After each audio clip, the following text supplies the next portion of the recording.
കഴിഞ്ഞ ദിവസം ഒരു കുർബാന ഉണ്ടായിരുന്നു എനിക്ക്. ഞാൻ ഈ ചേർത്തല പള്ളിപ്പുറം ഭാഗത്താണ്. അവിടെ നിന്ന് അങ്കമാലി ഭാഗത്തൊരു തിരുനാളിന്റെ വൈകുന്നേരം ഒരു കുർബാന ഉണ്ടായിരുന്നു.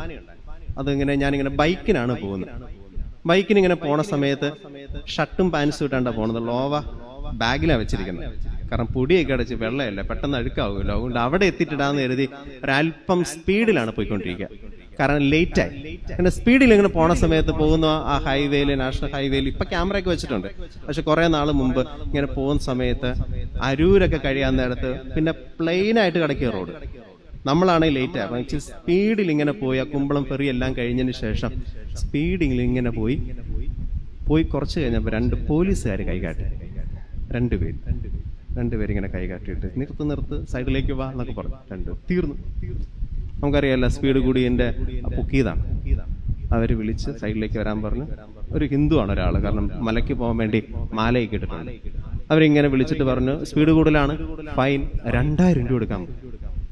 നമ്മുടെ കയ്യിൽ 2000 രൂപ. ആ സമയത്ത് സാറേ നമുക്ക് ഷട്ടൊക്കെ ഇട്ടിരിക്കുന്നത്, നമുക്കത് സാറേ പ്ലീസ് ഫൈൻ കുറക്കണം പ്ലീസ്, ഇനി ഉണ്ടാകത്തില്ല. അങ്ങനെ കുറെ കഴിഞ്ഞപ്പോൾ അങ്ങനെ ഫൈൻ 500 ഒക്കെ ആക്കി. അങ്ങനെ ഇരിക്കുന്ന സമയത്ത് 2 പേരിൽ ഒരാൾ എന്നോട് ചോദിച്ചു അച്ഛനാണേലും ചോദിച്ചു. ഞാൻ പറഞ്ഞു അച്ഛനാണ്. ഓക്കെ, ഫൈനൊന്നും വേണ്ട, കുഴപ്പമില്ല, നോക്കി കൺട്രോൾ ചെയ്ത് പോകാൻ പറഞ്ഞു. അപ്പോൾ ഞാൻ താങ്ക്സ് ഒക്കെ പറഞ്ഞിട്ട് ഇങ്ങനെ പോകാനായിട്ട് പിന്നെ ബൈക്ക് സ്റ്റാർട്ട് ചെയ്തപ്പോൾ ഞാൻ ആ പുള്ളിക്കാരനോട് ചോദിച്ചു. പുള്ളി ആ മലയ്ക്ക് പോകാനായിട്ടൊക്കെ മാലയൊക്കെ ഇട്ടിരിക്കുന്നത്. ഞാൻ ആ പുള്ളിക്കാരനോട് ചോദിച്ചു, സാറിന് എങ്ങനെ മനസ്സിലായി ഞാൻ അച്ഛനാണ്? ഞാൻ ഷർട്ടും പാൻറ്റും ഒക്കെ ഇട്ടിരിക്കുന്നത്, പിന്നെ എങ്ങനെ മനസ്സിലായി ചോദിച്ചു. ആ പുള്ളിക്കാരൻ പറഞ്ഞ മറുപടി ഇതാണ്, പോക്ക് കണ്ടപ്പോൾ മനസ്സിലായി ഭാര്യയും മക്കളും കുടുംബം ഇല്ലാത്തവരണോ. അത്രയും. നമ്മുടെ ഈ സ്പീഡ് ലൈഫിനെ പറ്റി ഒന്ന് പറഞ്ഞു. പലപ്പോഴും കുമ്പസാരക്കൂട്ടിൽ നിലവിളിക്കുന്ന അപ്പച്ചന്മാരെ കണ്ടിട്ടുണ്ട്. ഒന്നുമില്ലായിരുന്നു അച്ഛൻ, പുറത്തൊക്കെ പോയി കഷ്ടപ്പെട്ടുണ്ടാക്കിയത്. പുറത്തൊക്കെ പോയി കഷ്ടപ്പെടുമ്പോൾ എൻ്റെ ഉള്ളിൽ എൻ്റെ ജീവിത പങ്കാളിയും എൻ്റെ പേരൻസ് എൻ്റെ മക്കളും മാത്രമേ ഉള്ളൂ. ഇന്നെല്ലാം നേടി, വലിയ വീടും എല്ലാ ടൈപ്പ് സംഭവങ്ങളും എൻ്റെ വീട്ടിലുണ്ട്. പക്ഷെ ഒരൊറ്റ പ്രശ്നമേ ഉള്ളൂ, ഞാൻ ആർക്കൊക്കെ വേണ്ടിയാണ് കഷ്ടപ്പെട്ടത് അവരുടെയൊക്കെ ഉള്ളിൽ ഇന്ന് എനിക്ക് വലിയ സ്ഥാനമില്ലെന്ന് പറഞ്ഞ് നിലവിളിക്കുന്ന അപ്പച്ചന്മാരെ ഒത്തിരി ഞങ്ങൾ അച്ഛന്മാര് കുമ്പസാരക്കൂട്ടി കണ്ടിട്ടുണ്ട്. ആരാ അത് വരുത്തി വെച്ചത്? അങ്ങനെ ആക്കി തീർന്നതാരാ? എല്ലാം നേടി, ഇപ്പൊ നേടേണ്ടതൊന്നും നേടിയിട്ടില്ല. അതാക്കി തീർന്നത് പ്രിയപ്പെട്ട മാതാപിതാക്കളെ നിങ്ങൾ തന്നെയാ. അവരോടൊപ്പം ഇരിക്കാനായിട്ട് വൈകിയ നിമിഷങ്ങളില്, അവരെ മനസ്സിലാക്കാൻ പറ്റാതെ പോയ നിമിഷങ്ങളില് പിന്നെ നേടിയതൊക്കെ വെറുതെയാണ്. അപ്പൊ ഇവിടെ നിൽക്കുന്ന അപ്പച്ചനും അമ്മച്ചിക്കും ഒക്കെ വലിയ റോളുണ്ട്.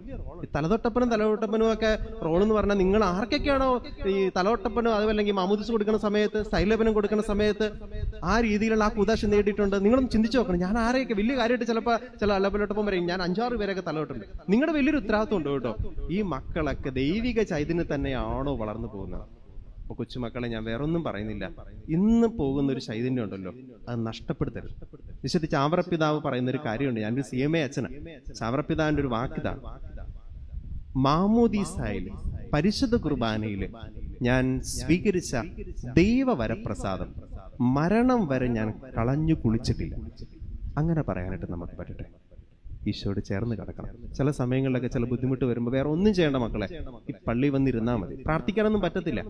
ചില സങ്കടങ്ങളൊക്കെ വന്നു കഴിഞ്ഞാൽ ചില നല്ല ഫ്രഷ് ആയിട്ടിരിക്കുമ്പോൾ ഓക്കെ, അല്ലെങ്കിൽ നമുക്ക് ചില സങ്കടങ്ങളൊക്കെ വരും, പ്രാർത്ഥിക്കാൻ പറ്റും. പക്ഷേ ഈ പള്ളി വന്നിരുന്നാൽ മതി. ഇതിപ്പോ വെയിൽ വന്നിട്ടുണ്ടല്ലോ, വെയിലത്ത് ആ മെറ്റലൊക്കെ ഉണ്ടല്ലോ, കല്ലൊക്കെ ഉണ്ടല്ലോ, കുറച്ച് കഴിയുമ്പോൾ അത് ചൂടാവും. അത് ബോധപൂർവം ചെയ്യുന്നതാണ് അല്ല. ഇതുപോലെ തന്നെ ഈ ദേവാലയ സന്നിധിയിൽ ബലിപീഠത്തോട് വന്നിരുന്നാൽ മതി. പ്രാർത്ഥിച്ചില്ലെങ്കിലും കുഴപ്പമില്ല, നിങ്ങൾ പോലും അറിയാതെ അഭിഷേകത്താൽ നിങ്ങൾ ചൂടാവും. ഈ തിരുസന്നതിയിൽ നിന്ന് അകന്നു പോകാൻ ഇടവരാതിരിക്കട്ടെ. ഇന്നത്തെ ദിവസത്തെ പ്രാർത്ഥനകളും സ്നേഹവും ഒക്കെ ഒത്തിരി സ്നേഹത്തോടെ നേരുകയാണ്. പിതാവിൻ്റെയും പുത്രൻ്റെയും പരിശുദ്ധാത്മാവിൻ്റെയും നാമത്തിൽ ആമേൻ.